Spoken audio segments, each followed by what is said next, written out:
There are, 23 pages. So, this is KwirkyJ.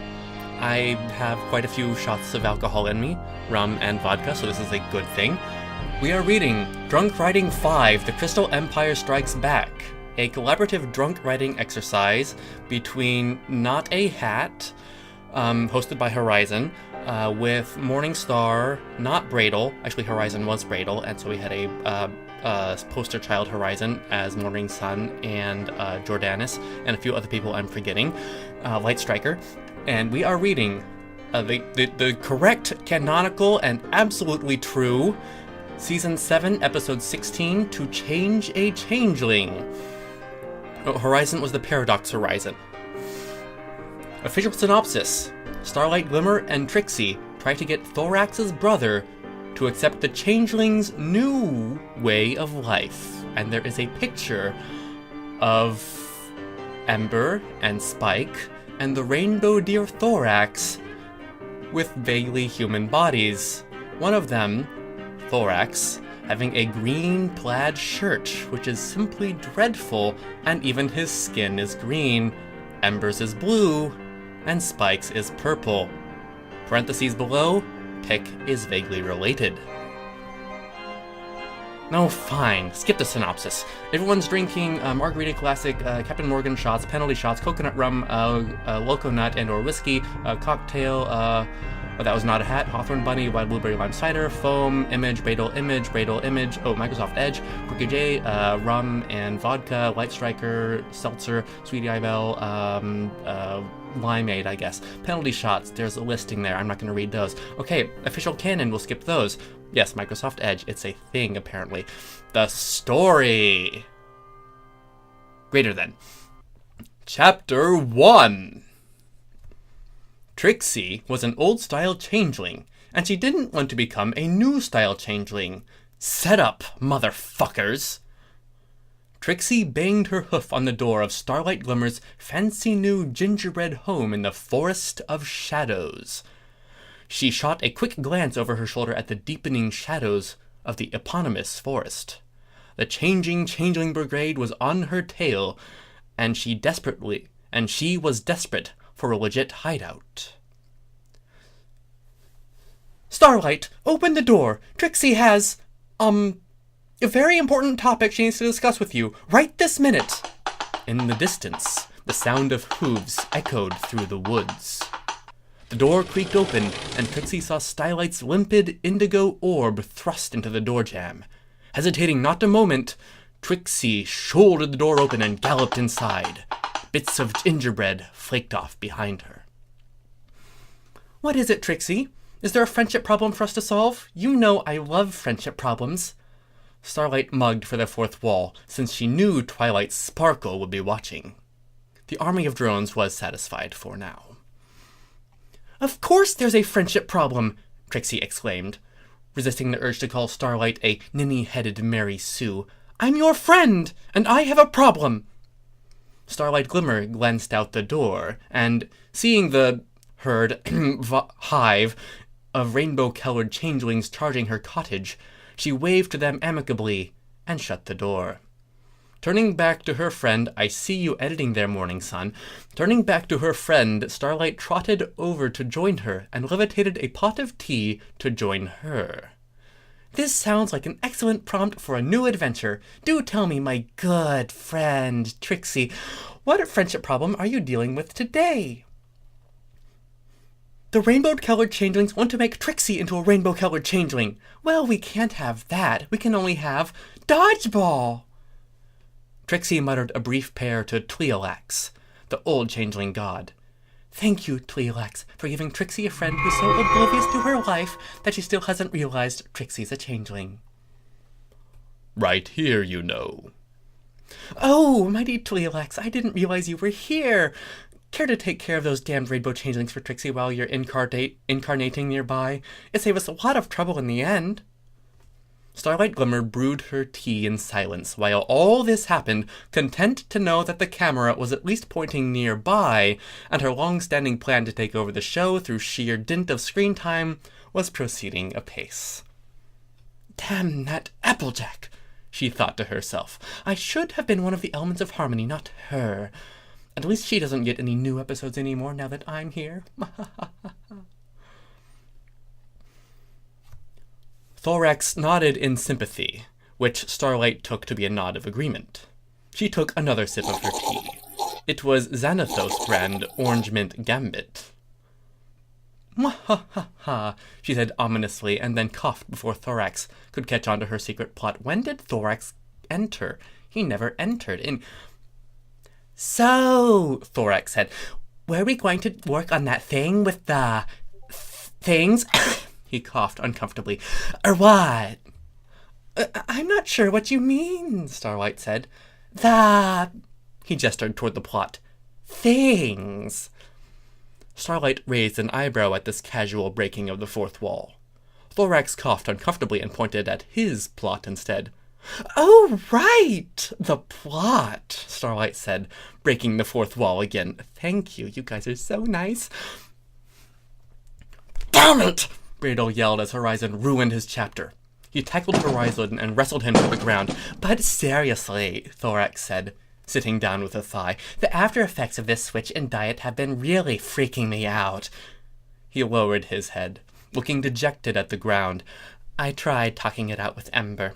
She told me I just had to be more assertive, but no matter how much I yell at my butt, I find myself needing to go to the bathroom. He sniffed and wiped. The tear from his cheek, you pervert! Starlight put a hoof on his withers. It's all right, Thorax, she said. We all have... Her voice dropped, husky and sultry. Needs. Thorax looked up, gazing into her eyes. Really? He whispered. Yes, Starlight said, running a hoof over his chest, licking her lips, finding her hips squirming as she curled her tail tightly around her flank. You poop too? He whispered, eyes widening. Starlight backed off, cheeks flushing. Yes, that is totally what I meant. In the background, the changeling police lowered their binoculars and scribbled something on a pad. It was the word foreshadowing. That is what they wrote. Meanwhile, annoyed at the scene stealing, Trixie turned Thorax into a teacup. Starlight glared at her. Whoops. Top marks, said Professor Flitwick. Chapter 2. Jason arrived in Ponyville on the 3 o'clock train. He had specifically avoided the morning train so as to not see the disgusting ponies eating their disgusting breakfasts at the station. Disgusting. The power of his emotion stirred the tendrils of harmony, causing instruments to swirl and music to stir the hearts of every pony nearby. A celestial chorus began to hum in 3-part harmony as the daylight dimmed and a spotlight shone down upon the breatharian. I've never vomited before, he sang. I kept all food away. I thought my mouth was pure. Trixie leapt in to make it a duet. You've never vomited before. What the hell is this? A song on puke and spore. Jason nodded and flung his arms wide. I'm scared of crap. We're going there, it's great. Trixie winced. I'd run, but it's too late. Jason, it's in great taste for sure. Trixie ran away before her next cue came up. I guess it wasn't too late after all. The Ponyville station was thankfully empty of comestibles. He breathed, barked, a sigh of relief, and debarked, lugging his suitcase behind him. Jason! He turned to find Thorax, his beloved brother, waving at him. 2 unicorns stood nearby, the blue one, and one perfect fancy lilac. Well, He walked over and crossed his arms. What's this all about, then? Nothing. The blue one's eye twitched. No normal, non-rainbow changelings here. The perfect one kicked her in the shin. That's good, Thorax said seriously, looking around.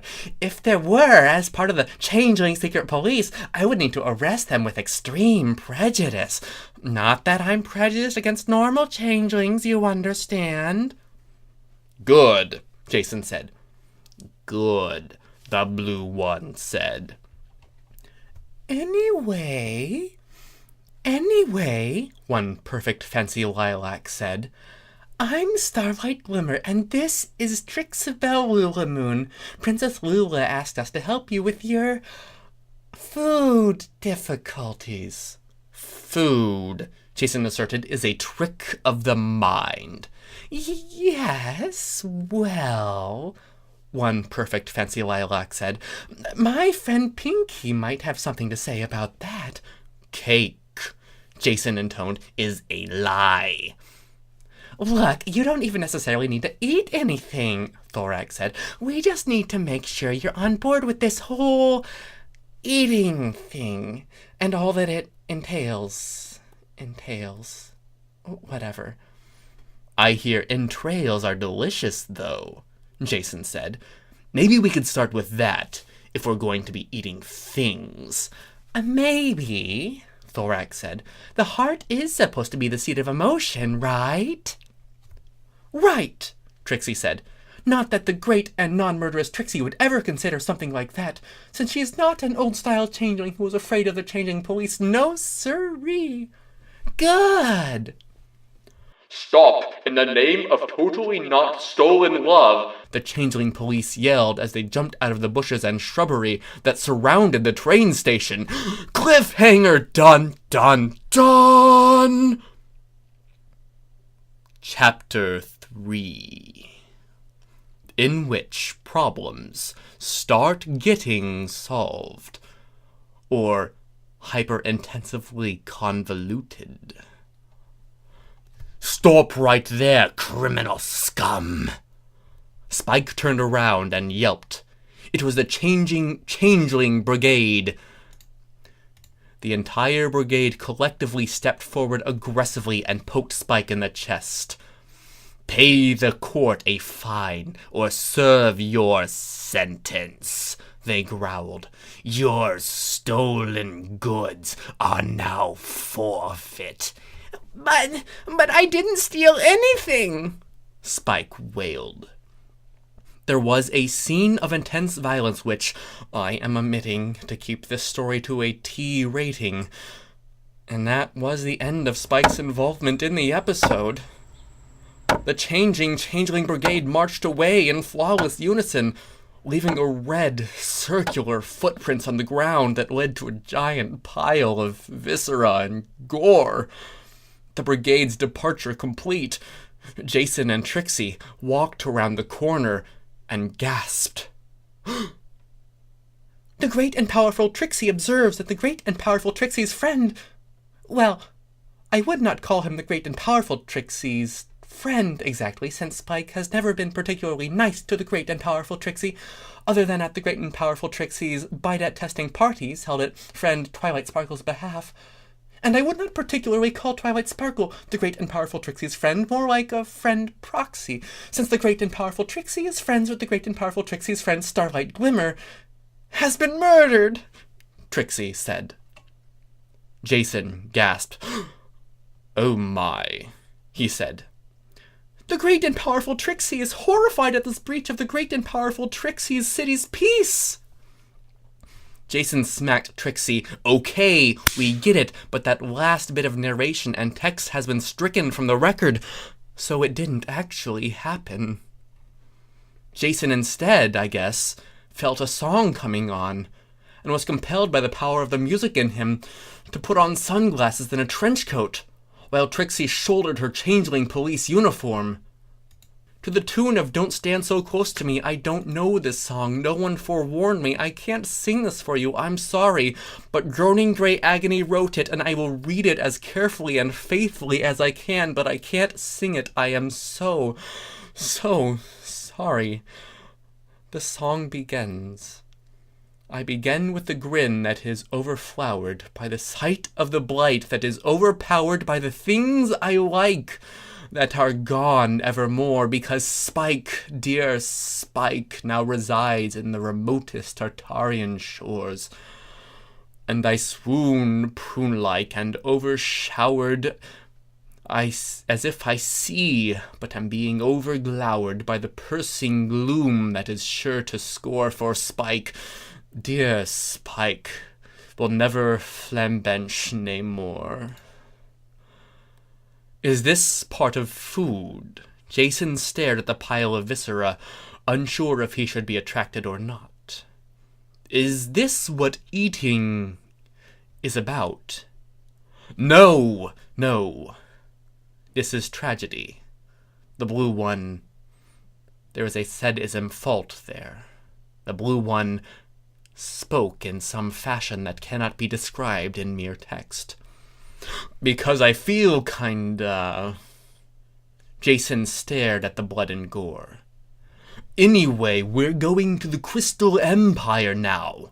The blue one grabbed Jason's sleeve and towed him towards the train station.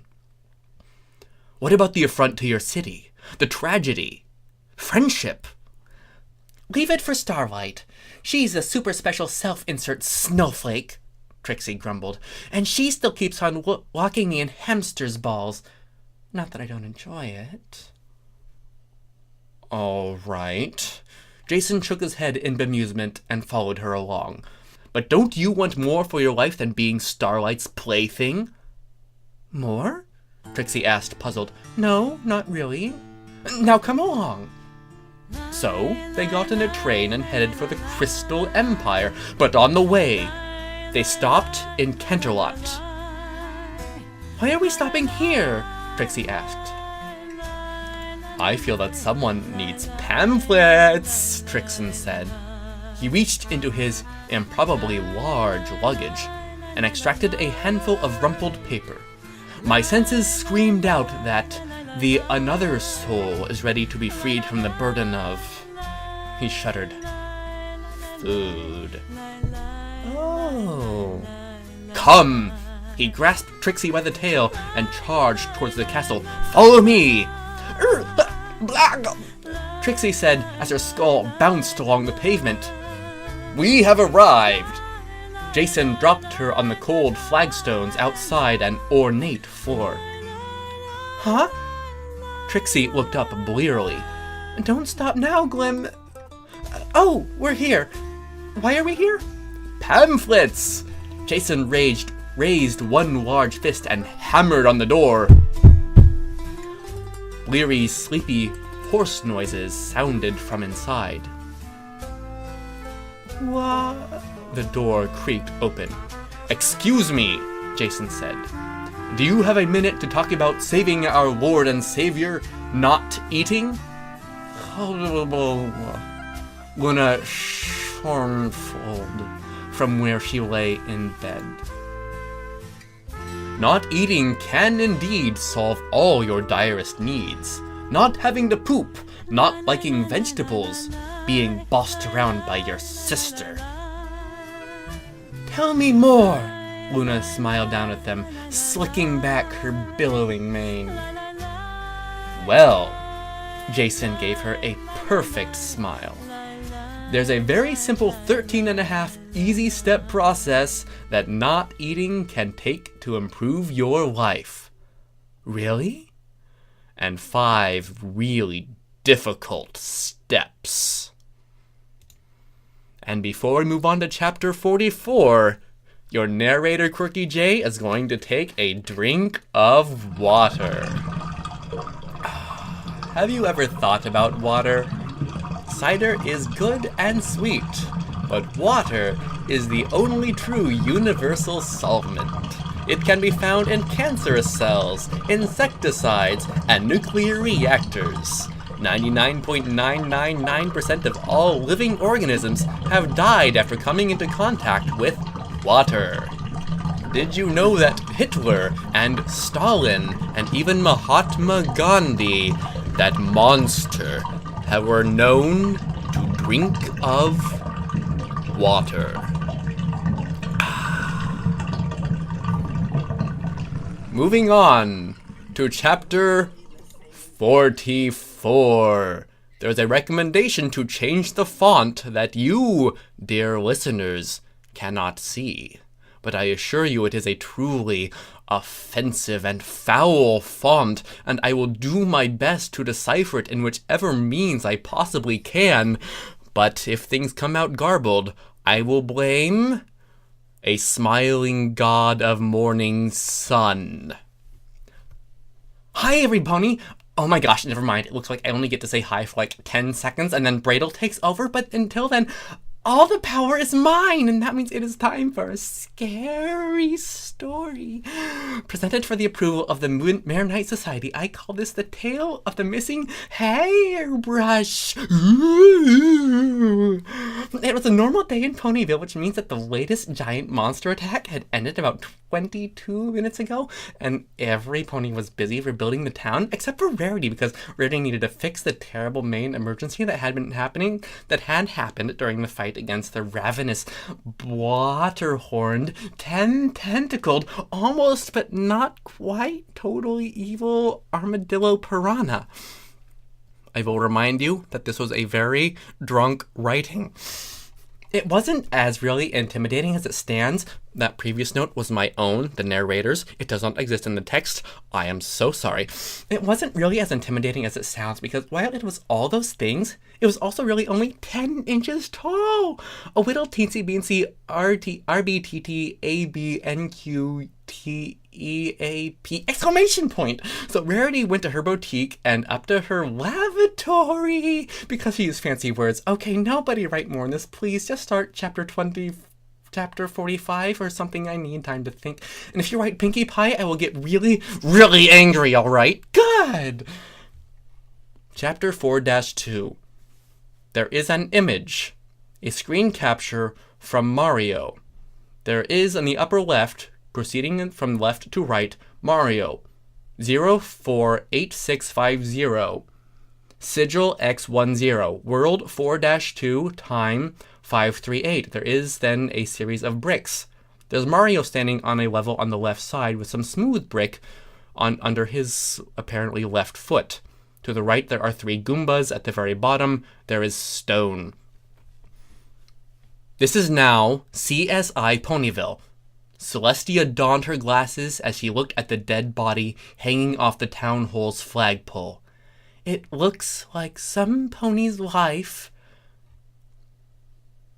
Sunglasses descended onto a crossover between Celestia and Princess Cadence's visage with flashing "Deal with it" is flagging. Yeah! This is a very, very, very drunk writing. Chapter totally 5, in which Luna attempts to convert Celestia to breatharianism. You see, dear sister, if you give up all physical food, your spirit will be lighter, and you will slowly ascend to the realms of enlightenment that are found above the pantry in the Black Hall, as I did when I was a filly. No, who says that? Oh, that was Luna after she converted. I did the wrong voice. I am so sorry, dear listeners. Can you forgive me? Please forgive me. I won't go on until someone says they forgive me. Please. Thank you. Thank you, Light. You are so kind. You see, dearest sister, if you give up all physical food, your spirit will be lighter, and you will slowly ascend to the realms of enlightenment that are found above the pantry in the back hall, as I did when I was a filly. Luna, that is the attic. But I saw such visions, sister. That was the heat stroke. Anyways, if you stop eating, you'll get thinner. Celestia paused. A shovelful of French fries drizzled with cream cheese icing, along with jalapenos, pepperoni, and bacon hanging over her gaping maw. How exactly does this work? Well, first thing is, you should put down the French fries and back away slowly. A deep, raging fire ignited in Celestia's eyes, supposedly burning off her eyebrows in the process. What? Let me explain the 13.5 easy steps of breatharianism to you, dear sister. Starlight Glimmer entered the room. Because she is absolutely the best pony. Not in the text. This is a lie. It is very simple, Princess Celestia. You will subside on air and your divine magic alone. As you raise the sun in the morning, the vitality of your beloved star shall flow into the very air around you, charging your aura through the day, that every breath you take provides all the sustenance you shall need. And as it is the pure breath of life, your body shall not even experience pangs of hunger, even as it slims into the shape it was almost meant to be. Svelte, supple, succulent, so sweet. Starlight licked her lips, then smiled at the princess. Would you like to go on a date next Tuesday? Celestia smiled back at Starlight. My dearest, sweetest, most wonderful Glimmyglam, there is nothing I can conceive of I would enjoy more than to spend the day with you. And lo, because Our Lady Glimglams is perfect and can do no wrong, so it was, and the royal hips shrank to the most pleasing possible configuration, containing just enough junk in the trunk to form a delightfully full moon. The sort to make Luna herself jealous even. But she wasn't. There was no comparison to any pony who actually had an eye for astronomy, or astrology, either of the two. And she was Starlight's, and Starlight's was hers, and all was right in the world, for nothing could come between them. Twilight tried a lot, but it was never clear which one of them she was going after, and all her plots failed due to various ironic substitutions of Celestia for Twilight, and vice versa. People are editing here as I read. This is very uncouth, readers. You are listeners and readers, not writers. What are you thinking, writing during a drunk writing reading? Preposterous! Really, Horizon. Chapter next. In which Luna rules the Empire and the Principality, and everything in between as well, and everything on the outside of those two, almost. Suggestion to delete the paragraph by SweetAI Belle. Celestia lay in her room, groaning with hunger, and the previous suggestion has been redacted. Please ignore it. It had been at least 15 minutes since she last had a shovelful of cinnamon sticks drizzled in ranch dressing. She was suffering from hunger pangs, her stomach groaning in agony. "Wee!" Luna shrieked. "Celestia can't tell me what to do while she's groaning in grey agony." Oh, dear reader, there's a shout-out. Wink, wink. She then proceeded to make breatharianism the national religion.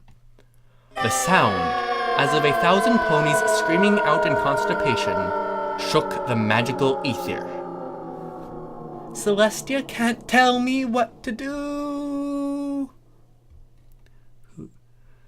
It isn't clear who says this, so I will read it in a very obnoxious voice. "If your breath is lacking, come where there's no atmosphere. Every pony's brains are being racked with hunger pains. My random edicts will be delivered without fear, or indeed meter, because asymmetry is so nice. When will I end this chapter?"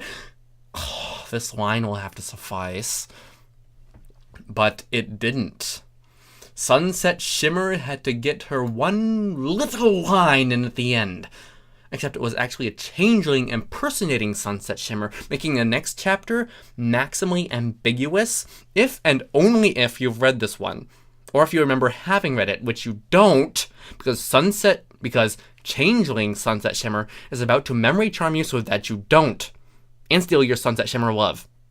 And give it back if you're Horizon, because that's too pure to steal. It would probably cause their throne to explode and then explode again or something. Why is there a there in there? Be gender specific, please! That's the narrator talking. I'm sorry. What exactly is that throne made of anyway? And are the new style changelings going to make a new one? Is it going to be as gaudy as they are? Probably not, because they won't have anything to make it out of. A little known fact is that their ability to generate additional rock for their hive is based on the antimatter drives in their stomachs. And now that they've started eating food that's made of actual matter, their hive is going to start dissipating. But that's okay, because it'll turn vaporous and become part of the cycle of breath, which is part of a new state religion. Instead, what is wrong with loving the best princess? Though of course there is nothing wrong with loving multiple of them at once. Alicorns get lonely after all. And Big Macintosh. Now, dear listeners, I'm going to pause and take another drink of water.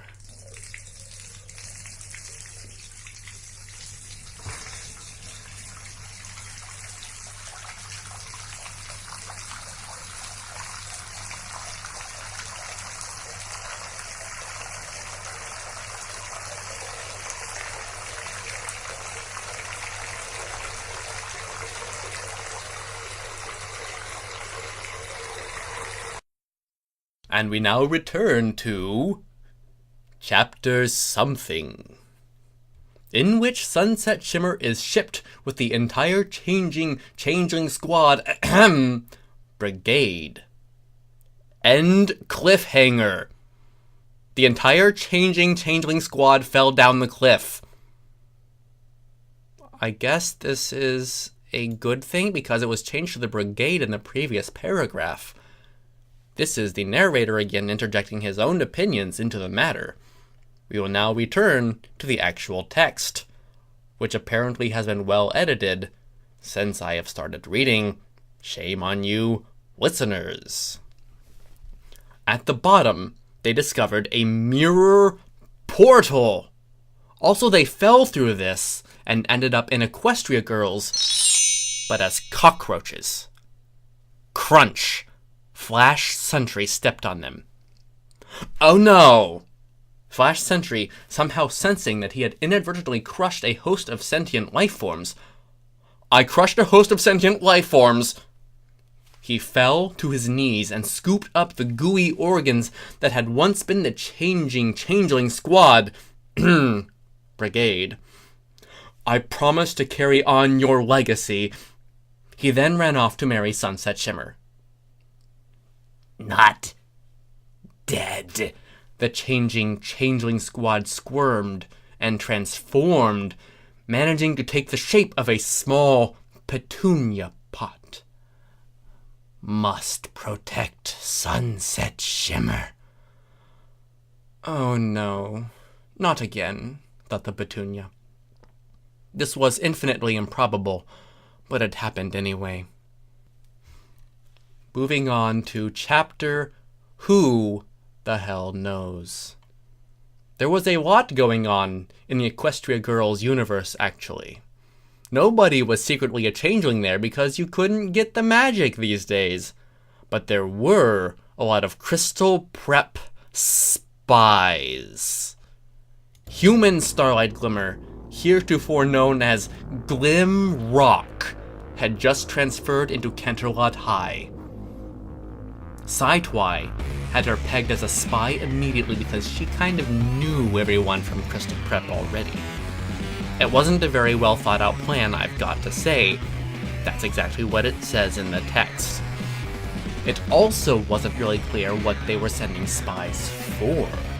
Certainly there was a war going on at Crystal Prep, Those loyal to Principal Cinch tried to stay true to Prep's long-standing traditions of competitive dickery and backstabbing, while a handful of students thought that SweetAI might be on something. Or rather, on to something? They tended to get stabbed in the back a lot because they kept wearing very obvious bright and pastel kerchiefs on their uniforms and making themselves really obvious targets. Presumably, the group following SweetAI, but the paragraph is unclear. SweetAI didn't know anything about it, though, and she definitely wasn't secretly coordinating the movements of a band of crack resistance fighter teenagers. So mostly she tried to keep the spies out of the lunchroom because she was sure that they were really after the 6 secret herbs and spices that made Canterlot High School lunches actually palatable. The spies, in turn, kept hanging around the lunchroom because SweetAI was. It was all incredibly circular and generally a big waste of everybody's time, but it kept kids out of trouble so long as they didn't get arrested for B and E. So anyway, Glim Rock was definitely a spy, and she was definitely following SweetAI around, and SweetAI was following her around. I told you this was circular and dumb. They'd been spy movieing around the outside of the cafeteria all afternoon at this point, and SweetAI had just about had it. If Glimrock wasn't going to make a move on the 6 herbs and spices, well, she'd just have to make a move of her own. Chapter Infinity. Starlight Glimmer entered the study hesitantly, as Twilight intently drew a circle on the floor in chalk. Twilight, I have some bad news for you. About Spike. I know, Twilight attempted to say, although talking with a piece of chalk in her mouth was difficult, so maybe it's more like, I don't know, it's not in the text, I don't know. You know? Twilight, Spike's dead! Starlight exclaimed, dumping what remained of his body on the ground. Huh? Oh, how? Which is, that's convenient, can you put that in the middle of the circle, but I'm going with the whole chalk in her mouth thing. Twilight, Spike is dead. Do you understand this? Don't be silly, Twilight said. Do you really think they'd have given a fertilized dragon egg to a filly for a magic test? Huh? Spike isn't dead. He's right back here. Twilight tapped the side of her head. Where he started. And I'd much rather have an assistant than a voice in the back of my head. No, now can you start drawing in the runes? Starlight shrugged and started copying them onto the floor. These look... Wait, are these dragon runes? Of course they are. We're summoning him a dragon body. You couldn't give him a pony one instead? Why would I do anything like that? Well... Starlight realized that anything she said would get turned into evidence that she was actually a changeling, and immediately teleported away. As it happened, she did not teleport away with the chalk markings necessary to change Spike into a pony, but she did teleport away with the chalk markings necessary to choose Spike instead of Twilight as a gestalt to copy out of their shared memory. I can't articulate. The ramifications of this will probably be about 7 episodes down when we find out why they've been behaving so bizarrely this whole time. It's totally not because they're actually changelings. Readers, yet once again, we take a moment to pause and celebrate the simple action of drinking, you guessed it, water.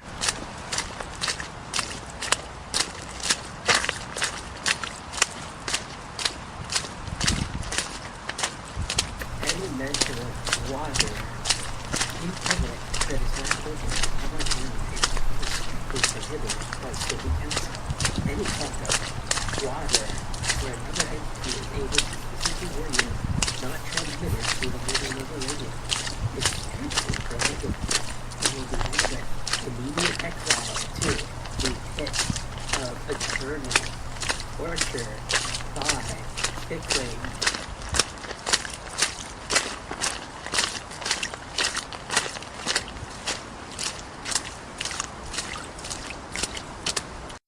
Dear listeners, this message has been brought to you by the simple act of drinking, you guessed it, water. And we now return to Chapter 67, with the TY being after the 6. The Changeling's Kitchens, 11:51 p.m. So you see, The chef, who was totally not Chrysalis, said, if you add love as seasoning to the food that Thorax insists you eat, you don't have to deal with quite the amount of indigestion that you... She trailed off, blinked, and looked around the room. She still had no audience. Damn it, she swore. I knew that making the hive passages so twisty would come back to bite me in the plot someday. Did you say something about the plot? Thorax said, wandering in. He was lost because he had gotten separated from Starlight. Absolutely not Trixie. Trixie is crossed out. When they had been wandering through the hives in search of a coherent and cohesive narrative. Do not accept this suggestion. It's funnier left hanging. In search of Chrysalis. What am I? Am I Japanese? Chrysalis realized that this was her chance to murder him and blame it on the mysterious and totally unknown murder pones. If indeed they were ponies. It was very difficult to tell because the narrator, this is in the text, not me, had conveniently stripped out all evidence that they were Chrysalis in several different shapes, what we mean, Thorax in several different shapes, that had killed everyone earlier in the narrative. She cackled and rubbed her hooves together, but then she paused and looked down and sighed heavily. What's wrong? Thorax asked, putting his hoof on his shoulder, her in a headlock, which was the culturally accepted Minotaur changeling way of expressing affection. If I killed you, then I'd be alone again, Chrysalis said in a small voice. That's not true, Thorax protested. I could, help other changelings find this room, and... He stopped and thought about it. He was volunteering for something that would probably lead to his doom, but he realized it was important to let every viewpoint have a say, and then the extreme views could be countered by logic and reason. #politics. Then I wouldn't be alone anymore, Chrysalis said, face brightening. And I'd be able to kill you with an audience. That would certainly be preferable to murdering me while we're here alone, Thorax said in the best tradition of centrists everywhere. Chrysalis hugged Thorax, tears streaming down her face. Or someone's face, anyway. She couldn't recall which she was wearing at the moment. You're the best! Hey, Thorax, Starlight said, her train of thought stalling on the tracks as she saw Chrysalis and Thorax hugging. Her face went bright red again because continuity. Chrysalis hissed. Get lost, hussy. Starlight's horn lit up. Chrysalis' body exploded into bloody chunks, splattering all over the changeling kitchens. Plural. This caused a paradox which prevented the season finale from occurring. She decided to fix it in the sequel. The narrator, myself, adds, not in the text, that it is not clear who the she is, semantically Starlight or Chrysalis is probable. Chapter 7. At last, I say, a chapter that is not breaking convention nor having a in which subsection immediately after. I see in the line Mekjeb.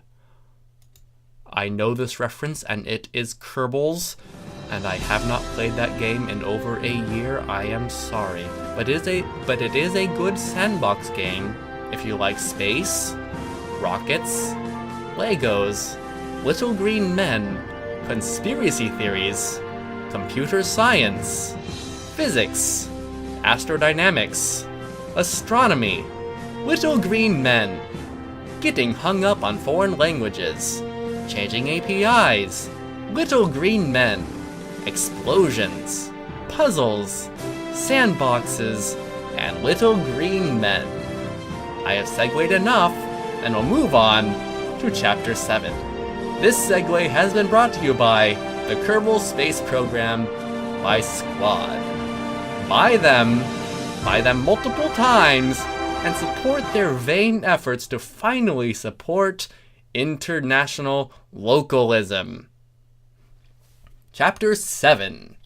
Having fixed all the problems forever, except Bradel's continued absence, Starlight and Thorax and the authors stood in the changeling kitchens amid the smoking remains of Chrysalis.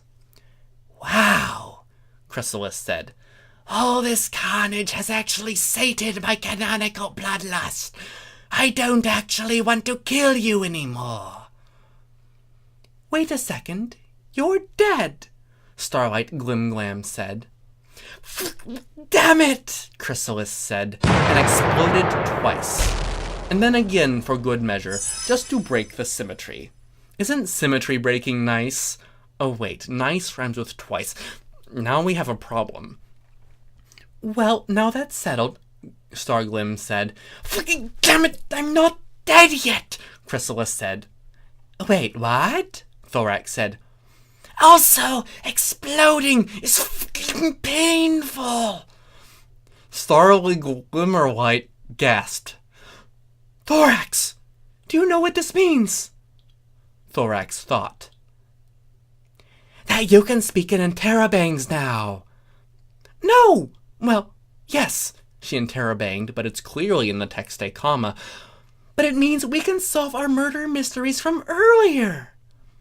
Thorax made a face. Well, yeah, but that means justice for Spike. Starlight thought about that for a minute. Good point, she said, and the two of them walked away to fix the rest of the episode's problems. Thorax. Thorax, Thorax, Thorax. Starlight hit him to reset things. Thanks, Thorax. Thorax. Thorax blinked and took a deep breath and looked back at Chrysalis. I'm sorry, no. I'm doubling down on the power of rational conversation to solve problems, which means we have to stay here until we can fix this friendship. He paused and checked his butt, which was not flashing. Well, this problem. Me being exploded, you mean? Chrysalis said. Don't be silly. I mean, defeating your evil changeling ideology. Yo, Jason! Thorax shouted out into the maze of twisty tunnels. Bro! Jason shouted and gave him a remote fist bump. Let's do this! Thorax sat down opposite Chrysalis. We have a changeling problem. I am trying, according to the episode synopsis, to get you to accept the changeling way of life, which is represented by the pile of exploded goo all across the table. Oh my gosh, so triggered, Chrysalis said. Did you just assume my epistemological status? Thorax rolled his eyes. No, I said you were exploded. Nobody is saying you're dead. You did! No, I didn't. Scroll up. The narrator scrolls up. Yes, it is pretty clear that she has only exploded and is not dead, and it is further confirmed by her still speaking, as most people, or changelings once dead, cannot speak. This part is not in the text, but I am confirming it for you because this text says to scroll up. Well, Starlight did, and she's your friend. I didn't find that. I'm sorry, readers, but maybe you can, if somehow you can find this document. Way to move the goalposts, Chrysalis, Starlight muttered. This is what happens when an old changeling gets proven wrong. Try to obfuscate the point, and then shift the argument onto more favorable grounds. Excuse me, Trixie said, glaring at Starlight. I thought we were friends. Don't you have better things to do than to lean on hurtful stereotypes? Anyway, Thorax shouted, trying to reassert control with his male voice, as the women were just trying to make themselves heard. Old changelings are wrong. Argument by assertion, Chrysalis snapped. Upon the last two bits of dialogue, Jordanis Gervain notes, "It's okay, Horizon. Let it all out." The dragging out of the all is my own. Thorax pulled out a Wikipedia citation. Chrysalis countered with an article from some super ideologically charged website like changelingsupremacy.org or something, and I spent half an hour arguing about it whether it was a biased source. Then Chrysalis counter-argued that Wikipedia was biased, and to prove it, added facts to the article on changelings, which were quickly edit-warred away before the article was locked by administrators, and a complaint escalated to ArbCom. And pretty soon there was a page you could reference with WP:changelings about the whole sordid mess, which contains some platitudes about cultural sensitivity and advice, which satisfied basically neither side of the argument. I still want to kill you, Chrysalis said. Thorax hugged her scattered, grisly remains. I've come to understand your position, he said. I think we can agree to disagree. And that became the new moral of the episode. As a comment, #politically relevant. As before we move on to chapter 8-ish, we are going to take a brief segue to water. Have you ever thought about water? It is clear. What are you not seeing when you look through water? What is it truly hiding?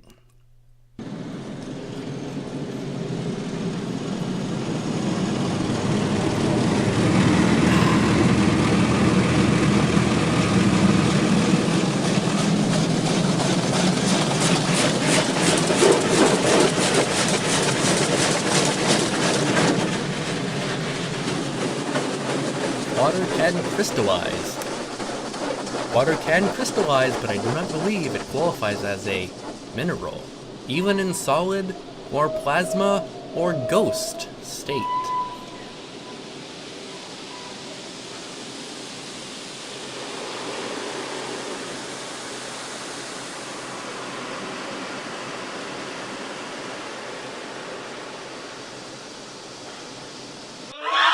Having concluded with our water, we'll move on to chapter 8-ish, in which Jason eats the crystal heart.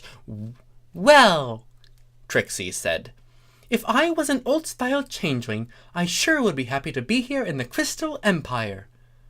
The changeling secret police peered around corners and from under flower pots.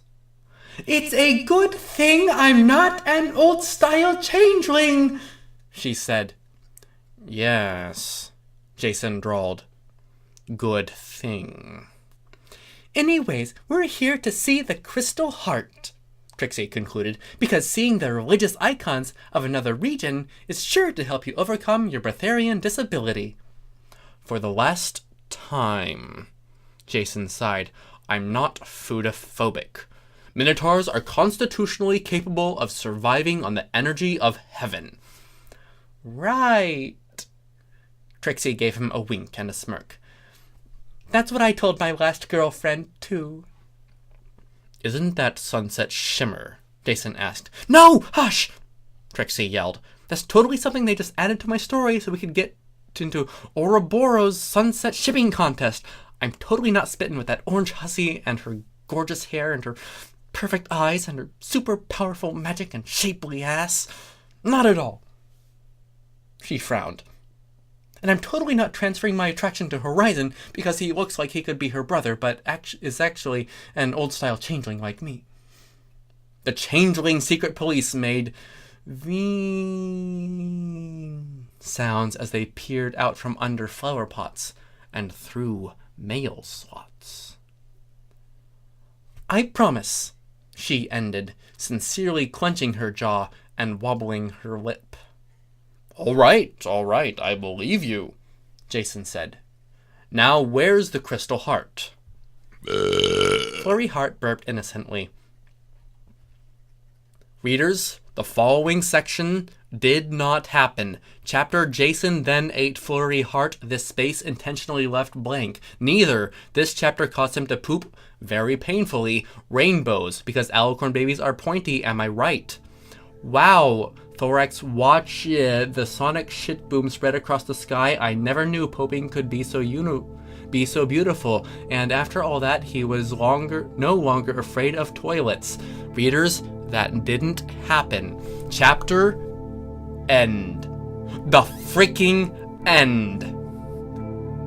You are a breatharian? But you must poop, cried Starlight Glummer. Who says that? It's okay. Breatharian poops are farts, said Thorax, which is actually the kind of noise that changelings make when they fart. It was a massive poot of green flame. Trixie disappeared, sent to the remote nebulae of Scatolon 4. Yay! We don't need Spike around anymore! They all danced around in glee, farting so hard that they ripped divots in the turf and knocked little birds out of the trees and deprived the entire biosphere of breathable oxygen. Shouted Trixie, returning from the furthest reaches of space and time, having transformed into Ialagath, the all-being that transcends all dimensions. She fixed everything so that every sapient entity was happy in the end, and she also fixed everything that was wrong with this horrid atrocity, including all the flaws that are rankling you so much as you read this. In fact, you have just read the very best story ever written, one tailored entirely to your tastes. One that will live with you for the rest of your life, and cause you to transcend your old limitations and step forward, hand in hand with your friends and erstwhile enemies, into a better and brighter world. Think Ialagath. And there is a picture of apparently Applejack in King Arthur's costume from Monty Python and the Search for the Holy Grail. Epilogue. The Friendship Letter. Dear Princess Celestia, today I learned something important, and I've got approximately 6 seconds left to finish this story, so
been KwirkyJ, reading Drunkwriting 5, The Crystal Empire Strikes Back, the fixfic or preemptive fixfic, or the actual canonical entry of Season 7, Episode 16, To Change a Changeling, drunk written by a bunch of lowly lowlifes and read for you by a drunken hardass. Thank you very much, and try not to hate yourself in the morning. As if.